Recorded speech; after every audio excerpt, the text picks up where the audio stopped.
নমস্কার বন্ধুরা, রোশনাই এর আজকের পর্বের রিভিউ নিয়ে আমি শুরু করছি। শুরুতেই আমরা দেখতে পাচ্ছি রোশনাই আরবক তো খুব ভেঙে পড়েছে।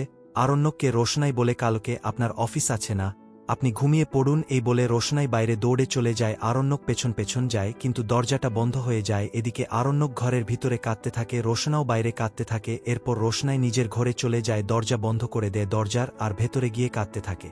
আরণ্যকের সাথে কাটানো সমস্ত মুহূর্তের কথা ভাবতে থাকে। এদিকে রোশনাই মনে মনে বলে, এতদিন তো আমি এখান থেকে চলে যেতেই চেয়েছিলাম স্যারজি, কিন্তু এখন আমি কেন যেতে পারছি না?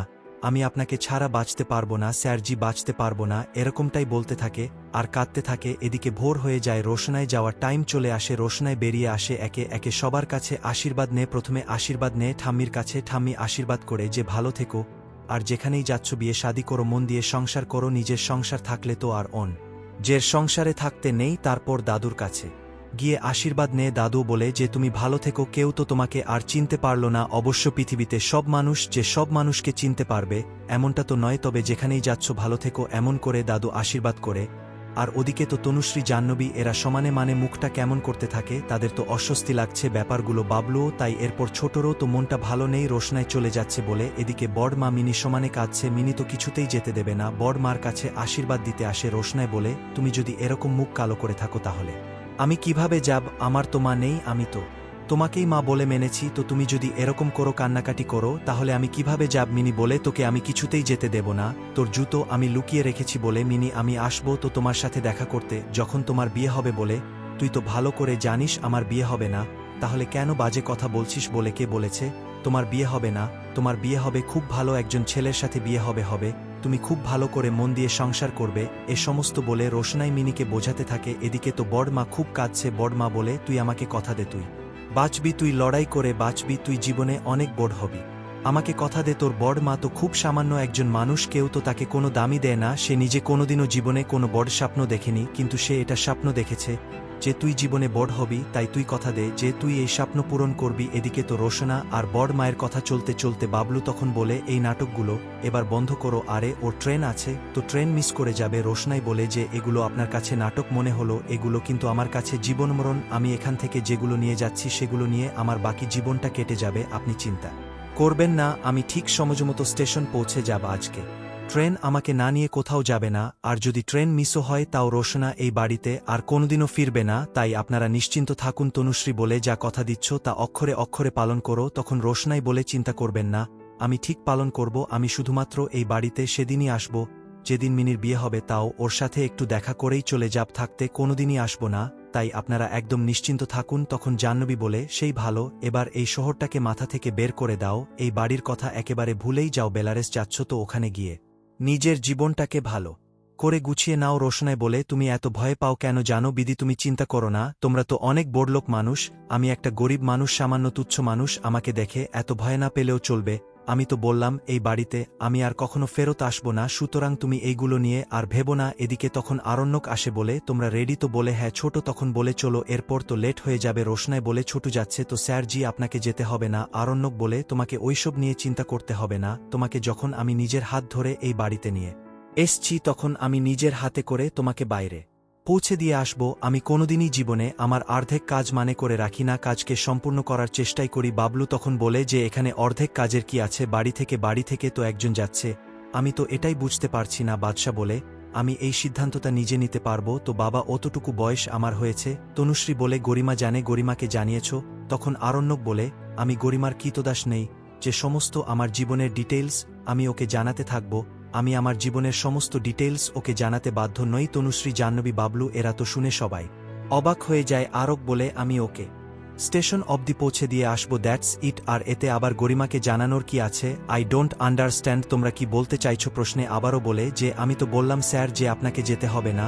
তখন ছোট বলে, ওকে বারণ করো না। রোশনাই, এতদিনে ওকে চিনতে পারোনি, যে ও জীবনে যদি কোনো সিদ্ধান্ত নিয়ে নেয় তাহলে ওকে টলানো কিন্তু খুব মুশকিল, ওকে যেতে দাও, আমরা যাব, তোমাকে স্টেশন ছেড়ে দিয়ে ট্রেনে উঠিয়ে আবার চলে আসব, 1 ঘন্টার তো ব্যাপার, এতে আবার অসুবিধার কি আছে? ছোট বলে, ও যখন সিদ্ধান্ত নিয়েছে যাবে, তখন কারোর এত বেশি কথা বলার তো দরকার নেই। তখন বাবলু বলে, তুই চুপ কর না, তুই এত বেশি কথা বলছিস কেন? ছোট বলে, আমি তো চুপ করেই থাকি মেজদা, কোনো কথা বলি না তো, তবে হ্যাঁ, যে কথাটা বলি সেটা কিন্তু একদম সঠিক কথাই বলি। এরপরে রোশনাই বাবলু যেদিকে বসে আছে সেদিকে মুখ করে মাটিতে মাথা ঠেকিয়ে প্রণাম করে, কারণ তারা তো তার প্রণাম নেবে না, সেজন্য তাদের উদ্দেশ্যে সেই প্রণামটা তারা মানে রোশনায় অর্পণ করে। আর কি বাবলু তো অবাক হয়ে ইশারা করছে সবাইকে কি করছে। তখন রোশনায় উঠে বলে, আপনারা তো আর আমার প্রণাম নেবেন না, তাই জন্য আমি এভাবে আপনাদেরকে প্রণাম জানিয়ে গেলাম। এরপরে তো মিনি খুব কান নাকাটি করছে, তুই যাবি কি করে, তোর তো একটা চটি আমি লুকিয়ে রেখে, তোর তো চটি আমি লুকিয়ে রেখেছি। তখন বলে, আমার কাছে আরেকটা জটি আছে মিনি, তুমি বরং ওটা তোমার কাছে রেখে দাও। তখন মিনি সমানে কাঁদছে, না না তুই কিছুতেই যাবি না। তখন আরণ্যক আসে, মিনিকে বোঝায়, আরণ্যক মিনিকে অনেক করে বোঝায়, তুমি বরং রোশনাকে তোমার মনের মধ্যে রেখে দাও।